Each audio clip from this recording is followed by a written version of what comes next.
Il a dit pas de soutien du Sénégal à une éventuelle candidature de l'ex-président Macky Sall au poste de secrétaire général de l'ONU.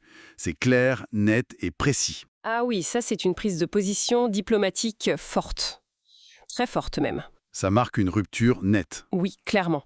C'est une rupture symbolique avec l'administration précédente. Ça affirme une volonté d'autonomie sur la scène internationale. C'est un signal envoyé aussi bien à l'intérieur du pays qu'à l'extérieur sur la nouvelle ligne diplomatique du Sénégal. Une nouvelle page donc. Bon, et qui dit Conseil des ministres dit souvent nomination. Comme toujours, oui. Et là aussi, il y a eu du mouvement. Aux affaires étrangères, au transport, à la famille.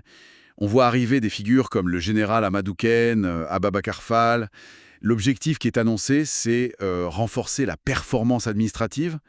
On sent une volonté de mettre des profils peut-être plus techniques, expérimentés. Oui, c'est l'impression que ça donne, mettre l'accent sur la compétence technique, peut-être pour justement essayer d'accélérer la mise en œuvre des politiques dont on parlait tout à l'heure. Logique. Alors pour finir, quelques autres points qui sont sur la table du gouvernement. D'abord, les préparatifs pour deux grands événements religieux, la Tabaski, bien sûr, la grande fête musulmane, et le pèlerinage catholique de Popenguine. L'accent est mis sur l'approvisionnement et la sécurité. Oui, ça c'est classique, une gestion importante pour l'État chaque année. Il y a aussi l'anticipation de l'hivernage, la saison des pluies, avec la prévention des risques, notamment les inondations, qui sont un problème récurrent dans certaines zones. Absolument essentiel, la prévention. Et enfin, un point qui pourrait être majeur, une réforme foncière qui se prépare. Apparemment, il y a eu beaucoup de plaintes reçues par le nouveau pouvoir à ce sujet. Ah, le foncier.